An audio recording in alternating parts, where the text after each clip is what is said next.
안녕하십니까. 그동안 너무나 가물고 미세먼지가 많아서 참 힘들었는데 단비를 주신 하나님께 감사합니다. 어제도 보니까 독림동에서 불이 나가지고 건조해서 참 각 곳에서 불이 나고 또 점점 물이 고갈되니까 너무나 걱정이 많이 됐습니다. 근데 비가 오니까 너무 반가워가지고 진짜 비가 오는가 문을 열어보고 또 열어보고 정말 비를 주신 하나님께 너무나 감사했습니다. 우리가 석유가 없어도 살 수가 있고 전기가 잠깐 안 들어와도 살 수가 있고 핸드폰 없이도 좀 살 수는 있어요. 그러나 물이 없이는 살 수가 없죠. 근데 우리가 얼마나 평소에 물을 주신 하나님께 감사하며 삽니까? 너무나 당연하게 생각하고 살잖아요. 근데 요즘 물이 부족하니까 얼마나 이 비를 주신 하나님께 감사하는가 하는 생각을 갖게 됩니다. 또 우리가 비가 오면 항상 찬송가 빈들의 마르풀 같이 시들은 나의 심령 이 찬송가가 생각이 나는데 우리가 참 마음이 건조하고 딱딱하고 완악할 때 성령의 담비와 같은 찬송가 말씀을 들으면 우리의 영혼이 막 상쾌한 충만한 은혜가 임하지 않습니까? 물된 동생과 같은 그런 은혜가 오늘 우리에게도 임할 수 있기를 기도합니다. 네, 오늘 말씀의 제목이 뭐죠? 네, 다 성령의 충만함을 받고, 여기서 중요한 것은 성령의 충만함을 받고, 다 같이 해보겠습니다. 시작. 다 성령의 충만함을 받고. 우리는 이미 다 성령을 받은 사람들입니다. 우리 안에 성령께서 내주하고 계시는데 문제는 얼마나 성령의 충만함을 받는 생활을 매일 하는가 하는 것이 중요합니다.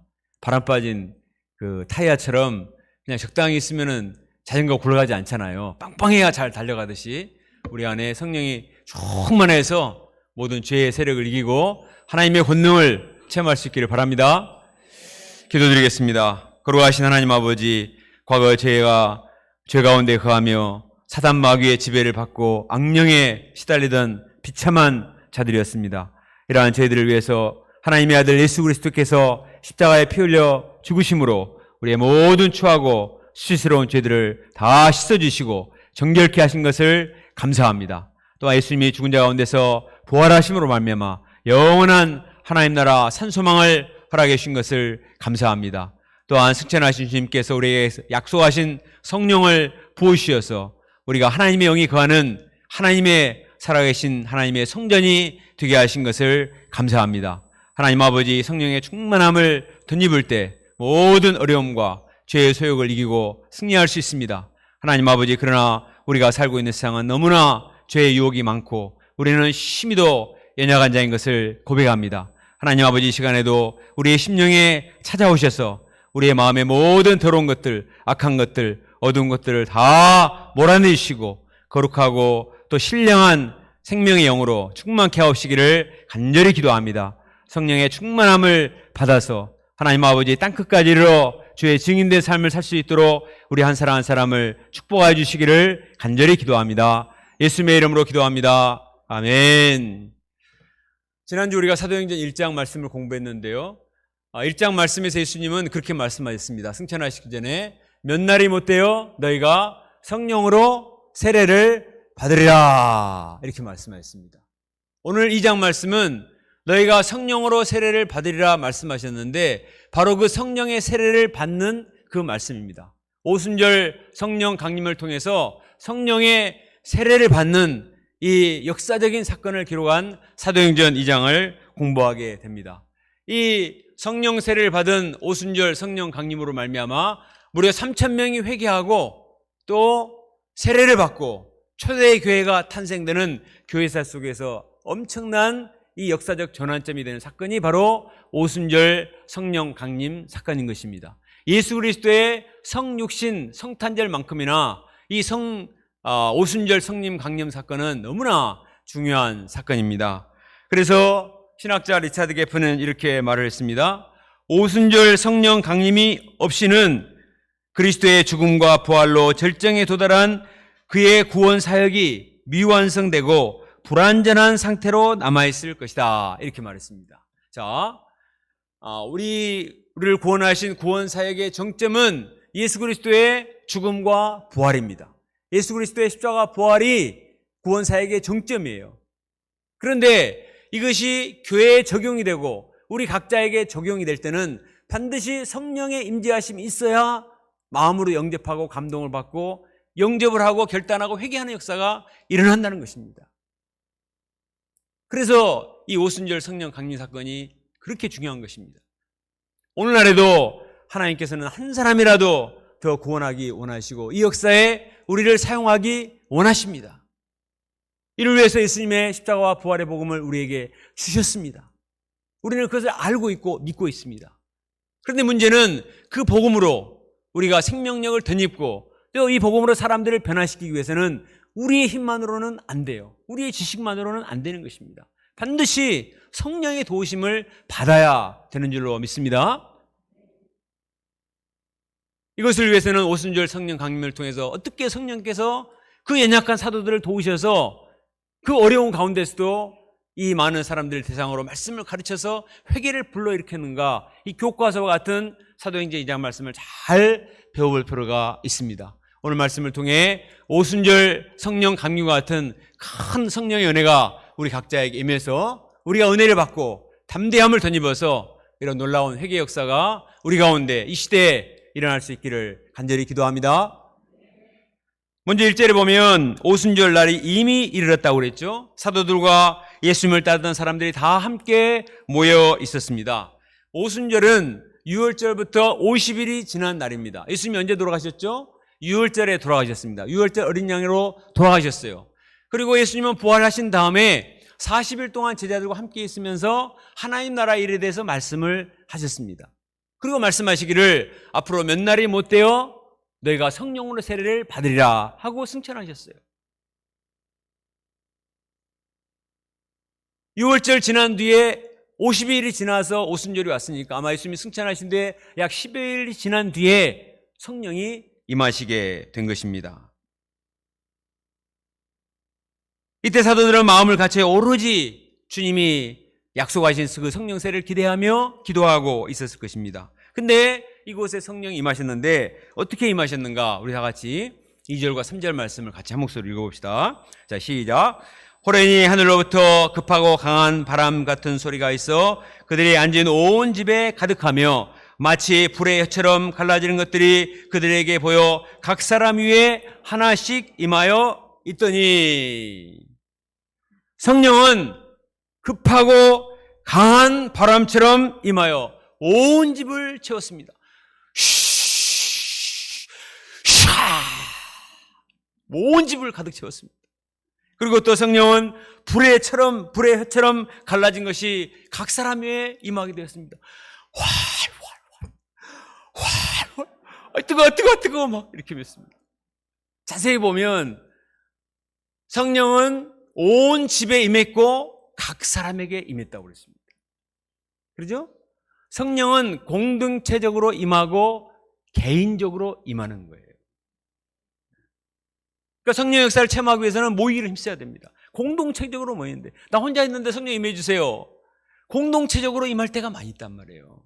그렇지만 도매꿈으로 임하신 것이 아니라 각 사람에게, 이 시간에 하나님께서 오늘 찬양을 부르고 기도하고 말씀을 듣는 순간에도 우리 공동체적으로 성령이 이미 임재하고 계십니다. 그러나 또 하나님께서는 각 사람에게 불의처럼 각 사람의 마음 가운데 인격적으로 임하셔서 각자에게 필요한 말씀으로 음성을 들려주실 줄로 믿습니다. 성령은 강하고 급한 바람처럼 임한다고 했습니다. 급하고 강한 바람, 토네이도는 어떻습니까? 토네이도가 불면은 그 큰 나무들도 그냥 뿌리채 뽑혀버립니다. 그리고 집들이 통째로 그냥 날아가 버립니다. 한 도시가 아주 강력한 토네이도가 불면 한 도시가 그냥 다 사라져버리는 경우가 있지 않습니까? 바람이 그렇게 무서운 것입니다.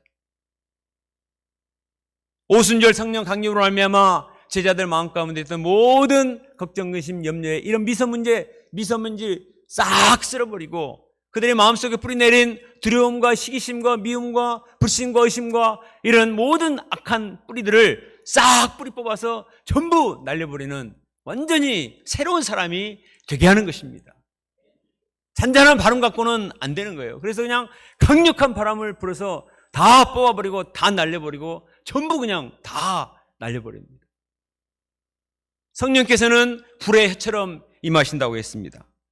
불의 해처럼 임해서 그 차가운 냉랭한 그 마음을 아주 활활 뜨겁게 불타오르게 하는 것입니다. 그래서 그들의 입에서 선포되는 말씀이 불화살처럼 강력하게 만들어 주십니다. 성령께서 위로부터 임하시게 될 때 모든 두려움이 사라지고 그 사람의 심령이 담대하게 됩니다. 그 혀가 날카로운 칼과 마화한 살처럼 되어서 심령 골수를 찔러 쪼개는 놀라운 권세가 임하게 된 줄로 믿습니다. 성령께서 임하시면 그 혀가 불의 혀와 같아서 그 입에서 나가는 말씀이 불화살과 같이 날카로운 칼, 마화한 살과 같이 되어서 골마 터진 부분 모든 그 속에 남아있는 모든 암세포도 전부 다 수술해서 전부 레이저로 다 그냥 없애버리는 우리 핵의학과 유단열 목사의 말에 의하면은 이 핵을 통해서 이 방사성 동위원소를 통해서 표적 치료를 해가지고 암을 그냥 순식간에 없애버리는 거예요. 이처럼 강력한 이 영적인 핵과 같은 파워가 바로 성령 안에 있는 줄로 믿습니다. 그런 성령을 받은 사람들은 아무리 냉소적이고 소극적인 사람을 가진 사람이라도 담대하고 열정적인 사람이 되어서 담대하게 하나님의 말씀을 증거하는 불사자와 같이 변하게 됩니다. 4절에 보면 그들이 다 성령의 충만함을 받고 성령이 말하게 하심을 따라 각기 다른 언어로 말하기 시작했습니다. 성령의 충만함을 받아서 각기 다른 나라의 언어들로 foreign language, 다른 나라 사람들이 알아들을 수 있는 각기 다른 언어로 말을 했다는 것입니다. 우리나라 사람들이 영어 하나만 정복하는데도 얼마나 힘듭니까? 우리나라 1년 동안 사교육비가 22조랍니다. 우리나라 1년 예산이 558조인데 사교육비가 22조예요. 그 중에 영어가 어느 정도 될 것 같습니까? 찾다가 잘 못 찾고 왔는데 아마 엄청난 부분이 이거일 거예요.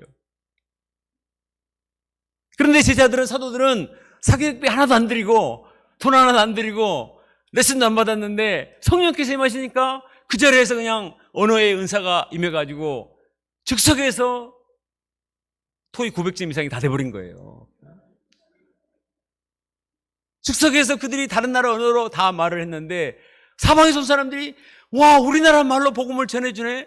국제수양에 가면은 자막을 띄우거든요. 통역기를 다 듣고 들어요. 그게 어디 있습니까 당시에? 자막이 어디 있고 통역기가 어디 있어요? 근데 각 사람이 전부 그 나라 말로 복음을 전해주니까 각 나라에서 온 사람들이 전부 다 자기 나라 말로 하나님의 말씀을 알아듣게 된 것입니다. 제자들의 능력이 있어서 그렇게 된 거 아니에요. 성령께서 그들의 입을 주장하시니까 이런 역사가 일어나게 된 것입니다. 창세기 11장에 인간들이 교만하니까 언어를 흩어버리셨어요. 그러나 이제는 성령을 받고 하나님의 뜻을 행하고자 하니까 하나님이 언어의 은사를 주셔서 이제는 자유롭게 말씀을 증거하도록 축복해 주신 것입니다. 9절에 보면 이때 온 사람들은 바데, 메데, 엘람, 메소포타미아, 갑바도기아, 본도, 아시아, 부르기아, 밤빌리아, 애굽, 구레네, 리비아, 로마, 그레데, 아라비아, 다 말하기도 힘들 정도로 사방에서 이렇게 왔습니다. 이스라엘 백성들이 망해가지고, 바벨론 때 망해가지고 다 사방으로 흩어졌는데 이 경건한 유대인들은 그래도 유월절과 초막절과 유월절이 되면, 오순절이 되면 예루살렘에 와서 하나님께 예배를 드리기 원했어요. 평소에는 예루살렘에 8만 명이 산답니다. 근데 중요 절기가 되면 200만 명이 모이는 거예요. 전 세계에 흩어져 있는 지도에 나오는 것처럼 저 많은 사람들이 다 모여서 하나님께 예배를 드리는 것입니다. 하나님께서는 이 오순절을 사용하셔서 사도들이 저 나라에 다 가려면 어떻게 합니까? 차비만 해도 너무 많이 들잖아요. 200만 명의 경건한 유대인들이 와서 이들에게 복음을 전하면, 이들이 변화되어서 돌아가서 복음을 증거하면 복음이, 불통이 전 세계로 퍼지게 되지 않습니까? 그래서 하나님께서는 그때를 이용해서 강림을 하신 것입니다. 그것에 모인 큰 무리들은 복음이 자기들의 언어로 전파되는 것을 보고 깜짝 놀랐습니다. 아니, 이 사람들이 다 갈릴리 사람들이 아니냐? 아니, 무식한 갈릴리 촌놈들이 언제 외국어를 배웠지? 발음이 장난이 아닌데? 11절에 보면 우리가 다 우리의 각언으로 하나님의 큰 일 말함을 듣는도다. 이렇게 말하고 있습니다. 하나님의 큰 일이란 하나님의 아들 예수님께서 우리 죄를 위해서 십자가에 피 흘려 죽으시고 부활하신 십자가와 부활 사건을 말합니다. 거룩하신 하나님의 아들이 우리 죄를 위해서 대신 십자가에 못 박아 죽으시고 죽은 지 사흘 만에 부활하셔서 우리 인생들의 근본 문제인 죄와 죽음 문제를 해결하셨습니다. 이게 가장 큰 일이에요. 세상에 큰 일이 많이 있습니다. 해야 될 일도 많고 존경스러운 일도 많고 기억될 만한 일도 많지만, 그러나 가장 큰 일, 인류 구속 역사에서 가장 큰 일은 하나님의 아들 예수님이 흉악한 죄인인 나를 위해서 십자가에 피 흘려 죽으시고 부활하셔서 사망 권세, 죽음의 권세, 죄의 권세를 파하셨다. 이것이 바로 하나님의 큰 일인 줄 믿습니다. 이것을 사도들이 각 나라의 언어로 말씀을 전하게 된 것입니다. 하나님께서 원하시면, 인류 구원 역사를 위해서 하나님이 원하시면 성령의 은사를 주세요. 지금 이 제자들에게는 언어가 필요했으니까 언어의 은사를 주셨습니다. 말씀을 잘 전하는 은사가 필요하다면 우리 나요셉 목자 데뷔 메시지를 전하는데 말씀의 은사를 주실 것입니다. 음악의 은사도 주시고 공부하는 은사도 주시고 기술을 배우는 은사도 주시고 또 섬기는 은사, 카운셀링 은사 필요하면 하나님이 다 은사를 주십니다. 경건한 유대인들은 사도들의 유창한 복음 전파에 놀라면서도 자존심이 상했습니다. 그래서 그것을 인정하고 싶지 않아서 뭐라고 말했냐? 이들이 다 세술에 취했다 이렇게 말했어요. 세술은 원어에 보면 글루코스인데 최고급의 포도주라는 말이에요. 와, 이 사람들 어디서 엄청나게 비싼 포도주를 마시고 와서 혀꼬부라지 소리를 하네? 이렇게 말을 했습니다. 사람이 술에 취하면은 말이 많아지죠. 그리고 막 흥분이 됩니다. 그러니까 이들이 뭔가 술에 취하긴 취했는데 이상한 나쁜 냄새가 안 나는 거 보니까 술 냄새 안 나는 비싼 술을 마시고 왔나 보다 이렇게 말한 거예요. 우리도 성령의 충만함을 받을 때 사도들처럼 변화되어서 담대하게 복음을 전할 수 있음을 믿습니다. 평소에 말도 잘 못하던 사람들이 말씀을 맡으면 기대 이상의 메시지를 전하는 것을 보고 우리는 당황합니다. 저자가 저런 자가 아닌데 어디서 불 받고 오셨나? 어디서 한잔하고 오셨나? 이런 생각이 드는데 그것은 다른 것이 아니고 성령께서 그 사람을 사로잡으실 때, 그 영을 사로잡으실 때 하나님께서 그 입술을 통하여 하나님 말씀이 선포되게 하시는 거예요. 아무리 말을 잘하는 사람도, 아무리 지식이 많은 사람도 하나님의 말씀을 증거할 수는 없어요. 아무리 달변가가 사람의 회개를 불러일으키는 메시지를 전할 수 있습니까? 천만의 말씀입니다. 그러나 아무리 어눌한 사람도 성령에 사로잡힌 바 되면은, 모디는 초등학교도 제대로 안 나온 사람이 있지만 한번 메시지를 전하면 문법이 엄청나게 틀리지만 사람들이 그의 말을 듣고 다 꼬꾸라지며 회개를 했습니다. 왜냐? 성령께서 그 사람을 사로잡았기 때문에 그의 한마디 한마디 말씀을 통해서 그냥 팍팍팍팍 꽂히게 된 겁니다.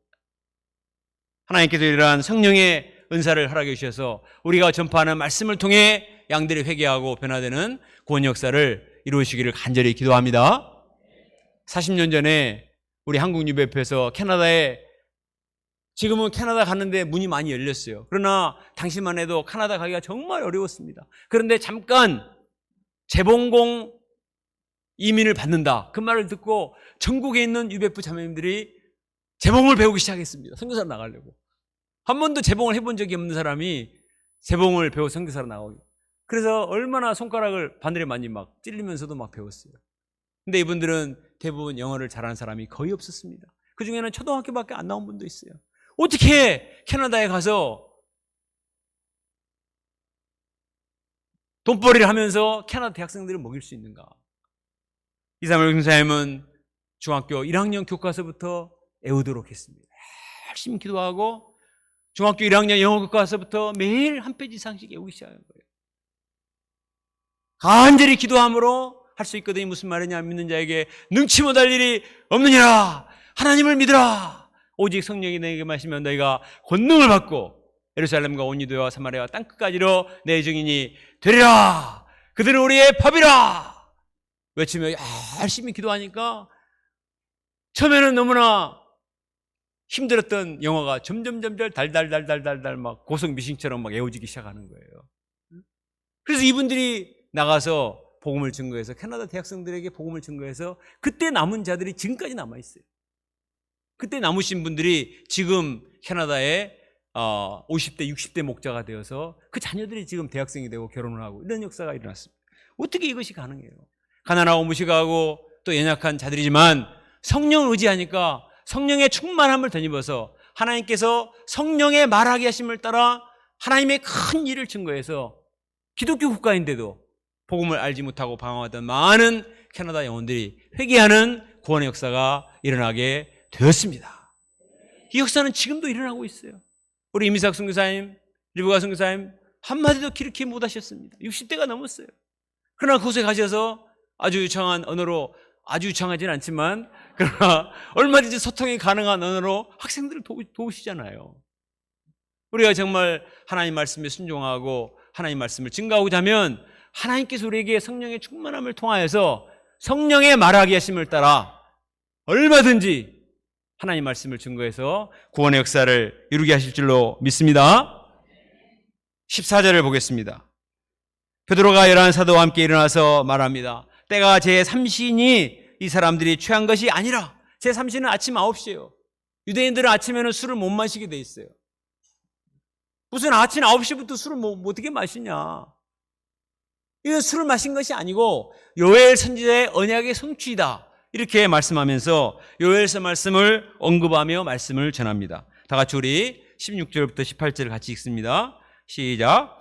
이는 곧 선지자 요엘을 통하여 말씀하신 것이니 일러스되 하나님이 말씀하시기를 말세에 내가 내 영을 모든 육체에 부어주리니 너희의 자녀들은 애언할 것이요 너희의 젊은이들은 환상을 보고 너희의 늙은이들은 꿈을 꾸리라. 그때 내가 내 영을 내 남종과 내 여종에게 부어주리니 그들이 애언할 것이요. 구약 시대에는 하나님께서 특별한 시대에 아주 특별한 사람에게 성령을 부어주셔서 능력을 발하게 하셨습니다. 왕이나 제사장이나 사사에게. 삼손 시대에 블레셋 사람에게 당해서 억압 가운데 있으니까 하나님께서는 삼손에게 성령을 부으셨어요. 그래서 삼손은 그 성령을 덧입어서 나귀 택배 하나로 1000명의 블레셋 사람들을 물리쳤습니다. 그래서 삼손의 힘이 아니에요. 삼손에게 임한 성령의 은혜로 말미암아 그런 괴력을 발휘하게 된 것입니다. 그런데 말세의 때는 너무 다급한 거예요.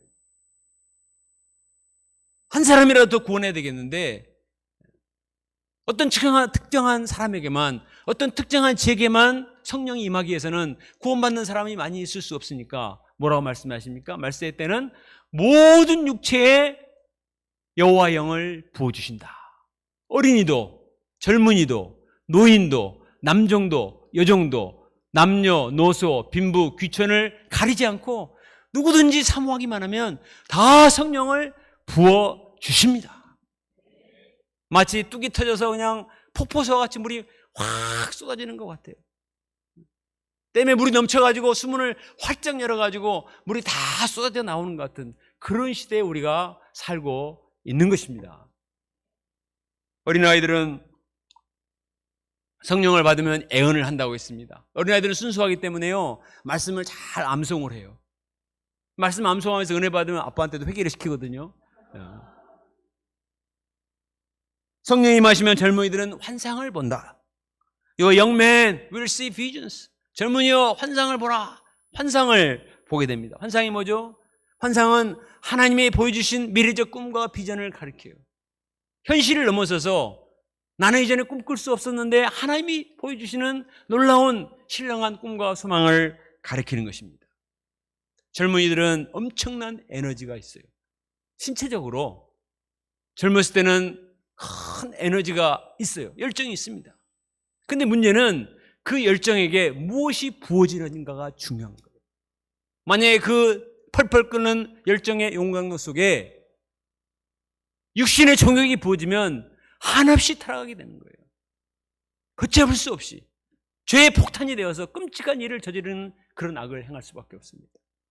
그러나 그 젊은이들에게 성령이 부어지면 신령한 꿈을 꾸고 거룩한 열정을 불태우고 하나님 나라를 소망하며 하나님 말씀을 증거하는 데는 물불을 가리지 않는 불사조와 같은 복음의 투사가 되는 줄로 믿습니다.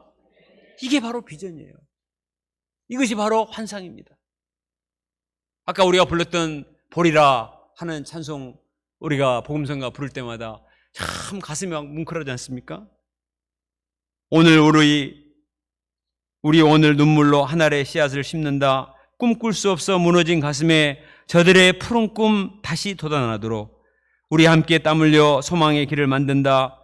내일로 가는 길을 찾지 못한 저들 노래하며 달려갈 그 길, 그날에 우리 보리라. 새벽 이슬 같은 저들이 일어나 뜨거운 가슴 사랑의 손으로 이 땅 치유하며 행진할 때 오래 황폐했던 그 땅 어디서나 순결한 꽃들이 피어나고 푸른 의의 나무가 가득한 세상, 우리 함께 보리라. 읽기만 해도 눈물이 막 글썽글썽거려요. 야, 도대체 어떻게 이런 복음성가를 지을 수 있을까? 이 작사자인 고영원 씨를 찾아봤더니 이분이 대학 시절에 허리병 때문에 너무 아파서 학업을 중단해야만 됐습니다. 하루의 절반 이상을 땅바닥에 누워있어요. 그런 절망 가운데 있다가 어떤 분의 소개로 성경 공부를 시작하고 말씀을 영접한데 성령을 부어주신 거예요. 이분의 어려서 꿈이 나는 시인과 위계관이 되는 것이었답니다. 그런데 하나님께서는 이분에게 성령을 부으셔서 찬양의 은사를 주셨어요. 그래서 참 말씀을 보면서 영감되는 찬양을 이제 쓰기 시작한 거예요. 그래서 이 보리라 찬송뿐만 아니라 부흥, 비전, 물이 바다 덮음 같이 마라나타, 주님 다시 오실 때까지 이 땅 황마음을 벗어서 다 우리가 좋아하는 거죠. 만약에 이분이 예수님을 만나지 못했다고 생각해 보세요. 허리병이 걸려가지고 학교도 중단하고 하루의 절반을 땅바닥에 누워 있어야 되는 사람이었다면 무슨 노래를 불렀겠어요? 청승맞은 트로트나 부르면서 자기 인생을 한탄하다 인생이 끝났을 것입니다. 그러나 그에게 성령이 부음바 되었을 때 육체의 질병이 나았을 뿐만 아니라 이렇게 주옥 같은 많은 사람들에게 울림이 있는 이런 아름다운 곡을 지을 수가 있게 된 거예요. 성령의 충만함을 받는 것은 그 인생을 완전히 바꿔놓는 것입니다. 우리 인생은 껍데기예요.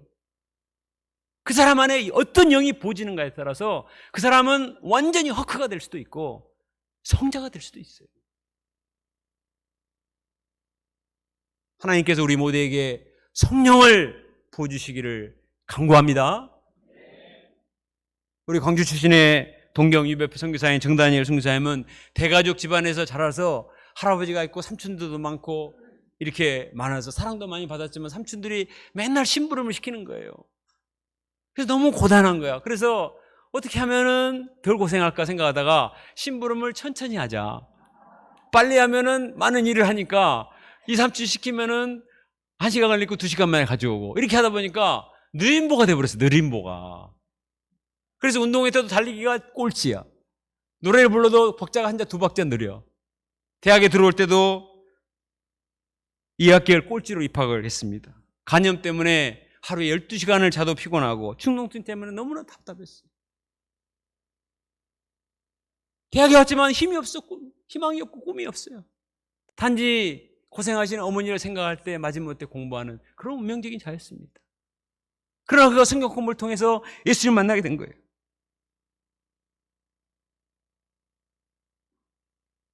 여름수양에서 예수님의 십자가 보혈의 은혜를 덧입고 죄사함 받고 새 사람이 됐습니다.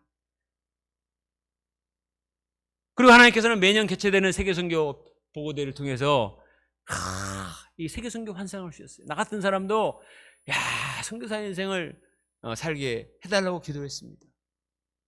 1988년 88 올림픽이 있었던 때 하나님께서 일본 개척 선교사로 파송을 하셨어요. 수학과를 나왔기 때문에 일본말을 한마디도 할 줄도 몰라요. 돈도 없어요. 동경에 아는 사람도 없어요. 그러나 맨 땅에서 일본어를 열심히 배우고 야간 인쇄소에서 아르바이트 하면서 개척 역사를 시작을 했습니다. 한인학교에서 수학 강사로 일했지만 언제 비자가 끊길지 모르기 때문에 불안하고, 또 결혼했는데 3년 동안 아기가 없어요. 그래서 너무나 절망 가운데 있었지만, 그러나 매일 아침 일어나서 일용왕식하고 간절히 기도할 때 성령의 충만함을 덧입어서 일본어를 정복하고 나중에 동경 한인학교 수학 선생님이 되었습니다. 나중에는 동경 한인학교 교감 선생님이 됐습니다. 별로 안 놀라시는데 동경 한인학교가 얼마나 이게 수준이 높은 학교인지 아세요? 그 교감 선생님이 된 거예요. 한국에서 대학 꼴찌로 들어온 분이 동경 한인학교의 교감 선생님이 된 것입니다. 동경 UBF 지부장으로서 유창한 일본어로 메시지를 전해서 동경대학과 와세다 대학 대학생들에게 복음을 전하는 큰 일을 감당하게 되었습니다. 동경대학, 와세다 대학이 좀 좋은 대학인 거 아시죠? 이게 하나도 없었는데 간절히 기도하니까 하나님이 4명을 주셨어요. 또 그 4명이 다 훌륭한 복음의 동역자가 되었습니다. 그래서 UBF 사이트에 들어가면 텐트맥 해가지고 정다일 선생님이 자기 인생 스토리를 시리즈로 올려놨어요. 한번 보세요. 얼마나 은혜가 있는지. 느림보 군봉이 태동이가 일본 선교사가 되다. 제가 알아요. 같이 지냈었거든요. 정말 하나님이 얼마나 성령의 충만함을 덧입으면 그 인생을 완전히 바꿔내는 정말 역사적인 인물이 되게 하신 줄로 믿습니다. 올해 8월에 미국 일리노이에서 있을 어마나 샴페인의 이 국제수양회를 통해서도 하나님께서 우리 젊은 청년들에게 환상을 보여주시리라 믿습니다. 5년 전에 있었던 미국 국제수양회 사진들이에요. 그러나 올해는 더 많은 기도를 하기 때문에 이 코로나 때문에 갈급했던 많은 젊은이들이 말씀을 듣고 새롭게 되는 큰 역사가 일어나게 되리라 믿습니다. 19절과 20절을 함께 읽겠습니다. 19절 20절 시작. 또 내가 위로 하늘에서는 기사를, 아래로 땅에서는 징조를 베풀느니 곧 피와 불과 연기로다. 주의 크고 영화로운 날이 이르기 전에 해가 변하여 어두워지고 달이 변하여 피가 되리라. 피와 불과 연기는 출애굽기에서 나오는 말씀들이에요. 하나님께서 열재앙을 통해서 애굽을 치실 때 피와 불과 연기를 사용하셨는데, 하나님께서는 오순절 성령 강림을 통해서 이 출애굽 같은 기적 역사를 베푸신다는 것입니다. 모든 사람들이 바로와 같은 강력한 죄의 세력에 사로잡혀 있는데 앵간한 힘을 가지고는 이스라엘 백성, 우리 인생들을 출애굽시킬 수가 없습니다. 그러나 하나님께서 열재앙을 통해서 바로를 치신 것처럼 피와 불과 연기와 같은 성령의 권능을 베푸셔서 모든 사단 마귀의 권세를 파시고 우리를 구원해 주시는 것입니다. 우리 인간의 힘으로는 도저히 죄의 세력을 이길 수가 없습니다. 스가랴 4장 6절에 이는 힘으로 되지 아니하며 능력으로 되지 아니하고 오직 나의 영으로 되느니라. 성령으로 되는 거예요. 제가 지난주에 한 책을 읽었는데 현대인의 우상 중독이라는 책을 읽었어요.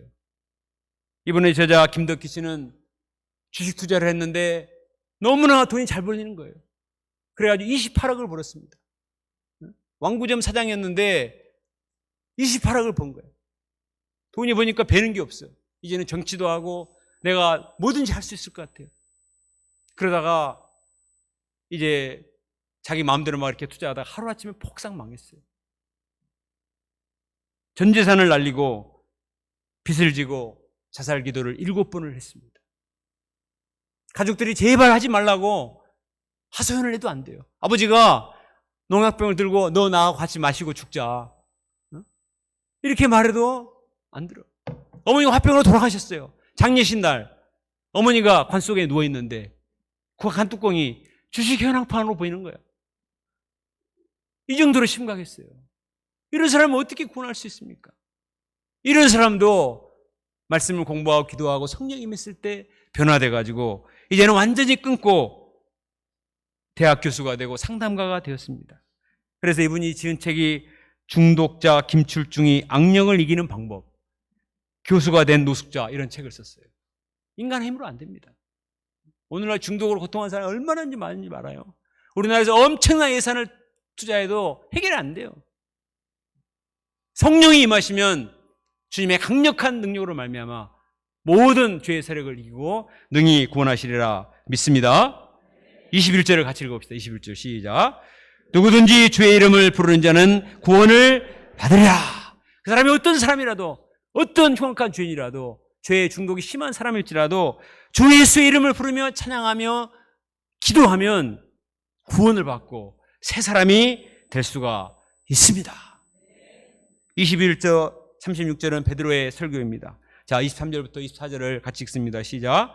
그 하나님께서 정하신 뜻과 미리 아신 바대로 내진 바 되었거늘 너희가 법 없는 자들의 손을 빌려 못 박아 죽였으나 하나님께서 그를 사망의 고통에서 풀어 살리셨으니 예수님이 땅에 오셔서 많은 이적과 은혜를 베푸셨는데 사람들이 무지와 교만 때문에 예수님을 법 없는 자들의 손을 빌려서 십자가 못 박아 죽여버렸어요. 그러나 하나님께서 예수님을 풀어 헤쳐 살리게 하셨습니다.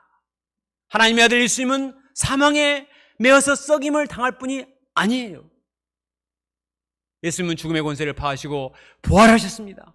그리고 그 부활은 이미 구약의 많은 선지자들을 통해서 예언이 되어 있어요. 그래서 사도 베드로는 시편 2편과 또 시편 16편 110편 말씀을 인용해서 예수님의 부활을 담대하게 증거했습니다. 그리고 32절에서 말합니다. 우리가 다 일의 증이라. 나는 똑똑히 보았다.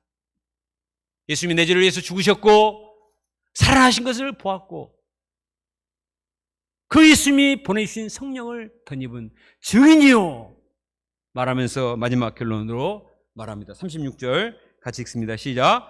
그런즉 이스라엘 온 집은 확실히 알지니 너희가 십자가에 못 박은 이 예수를 하나님이 주와 그리스도가 되게 하셨느니라. 여러분이 죽인 예수를, 여러분이 예수님을 십자가에 죽인 죄인들입니다. 그러나 하나님이 풀어쳐 살리셨습니다. 이 예수님은 주요 그리스도가 되십니다. 이렇게 말하니까 사람들이 찔렸어요. 어찌할꼬 우리가 하나님의 아들을 죽였으니 어찌 샀었고 막 가슴을 치며 말했습니다. 그때 베드로가 말합니다. 자, 38절 읽습니다. 시작. 베드로가 이르되 너희가 회개하여 각각 예수 그리스도의 이름으로 세례를 받고 죄사함을 받으라. 그리하면 성령의 샘물을 받으리니. 그들이 아무리 나쁜 죄를 지었을지라도 하나님의 아들 예수님을 십자가에 못 박은 흉악한 죄를 지었을지라도 회개하고 예수님을 믿으면, 회개하고 세례를 받으면 구원을 받고 성령을 받으리라 말씀하십니다. 이런 은혜가 어디 있습니까? 흉악한 죄로 말미암아 심판을 받아야 되는데 회개하기만 하면, 믿기만 하면 구원을 받을 뿐만 아니라 성령을 선물로 주신다는 것입니다. 이게 복음이에요. 이게 복음. 우리 모두가 이 엄청난 은혜를 받고 하나님의 자녀가 되어서 성령의 선물을 받아 오늘날 이런 삶을 살고 있음을 믿습니다. 이때 말씀의 은혜를 받고 회개하고 세례받은 사람이 몇 명? 3,000명이나 되었습니다. 이들이 너무나 기뻐서 다 모여서 함께 예배드리고 찬양하고 서로 유무상통하며 초대교회가 탄생이 된 거예요. 사람이 이렇게 할 수 있어요? 베드로가 이렇게 할 수 있어요? 베드로는 예수님을 3번이나 부인했던 겁쟁이였습니다. 그런데 베드로가 예수님을 십자가에 못 박았던 그 사람들을 향해서 너희가 예수님을 십자가에 못 박았다, 회개하라, 예수님은 그리스도요 메시아다 증거했습니다. 더 놀라운 것은 그들이 찔림을 받고 회개하고 돌이켰다는 거예요. 이것이 성령의 역사입니다. 저는 이번 말씀을 준비하면서 평양 대부흥운동을 다시 책을 읽어봤어요. 오순절 성령 강림과 같은 우리나라에 임했던 1907년에 평양 대부흥운동을 읽어보니까 이 평양 대부흥운동을 통해서 엄청난 부흥의 불길이 우리나라 각곳에 옮겨붙었는데 그 전에 1년 전에 1906년 8월에 원산에서 하디 선교사가 사경을 하면서 자기가 먼저 회개하니까 막 회개하는 역사가 일어나기 시작했습니다. 이것이 기폭제가 됐어요. 근데 이번에 제가 한 가지 더 놀라운 것은 1906년 10월에 목포에서 부흥 역사가 있었다는 사실이에요. 목포에서 40여 명의 교회 목사님들이 모여서 우리 목포에도 부흥 역사가 있도록 기도합시다. 그래서 300여 명이 모여가지고 저딘 선교사를 초청을 해서 부흥회를 가졌습니다. 이 저된 선교사가 일주일 동안 하루에 2번씩 설교를 했어요. 그것이 이 책에 그대로 기록이 되어 있습니다. 이렇게 쓰여 있어요. 저대는 성령이 충만한 사람이었고 그의 설교에는 성령의 현시와 능력이 나타났다. 성령께서 그를 통해 하나님의 말씀을 취하시고 의를 논증해 내셔서 절제, 죄성의 심판, 죄사함의 필요성, 죽음 같은 정적이 모두에게 임하였으며 그리고 그것은 마치 하나님의 말씀이 외과용 수술칼처럼 사람의 심령을 깊이 짜개어 은밀한 죄악들과 영혼에 숨겨진 암세포들을 적나라하게 드러내고는 그것들을 도려내는 것 같았다. 그런 후 죄 고백이 수십 명의 괴로워하는 영혼들에게 임해 힘 있는 남자들도 마치 어린아이처럼 울었다. 그런 후 구세주의 간절한 사랑이 임하자 중생, 회개, 믿음, 정화, 섬김의 능력 그리고 그리스도인의 기쁨이 치유의 향유처럼 부어졌다. 이 새 생명과 새 빛으로 얼굴이 빛나고 교회에는 승리의 찬송가가 울려 퍼지며 사람들은 받은 은혜를 간증하기 위해 자기 순서를 간절히 기다리면서 진지하게 서 있었다. 야, 우리 지역 목포에서 이런 부흥의 역사가 있었다는 사실 놀랍지 않습니까? 그리고 이때 열심히 전도했던 사람들 사진이 수록되어 있었어요. 보세요. 목포 지역 학생들. 조폭들이 아니에요. 이들이 다니면서 열심히 복음을 전해서 우리 솔트 팀들이 이런 사람들이 되면 좋겠습니다. 열심히 복음을 전해서 사람들을 도와서 이것이 기폭제가 돼가지고 1년 뒤에 평양 대부운동이 일어나게 된 것입니다. 성령의 역사는 하나님이 하십니다. 부족해도 연약해도 하나님을 사모하고 간절히 기도하면 소수의 몇 사람을 통해서 이런 놀라운 부흥의 역사를 이루시리라 믿습니다.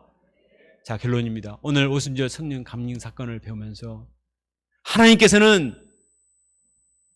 겁많고 두렵고 연약한 제자들이지만 강하고 바람 같은 성령, 불의 혀 같은 성령을 부어주시자 그들이 다 함대하게 각 나라 말로 하나님 말씀을 증거했고 베드로는 회개의 메시지를 증거해서 3,000명을 회개시키는 놀라운 열매를 이루었습니다.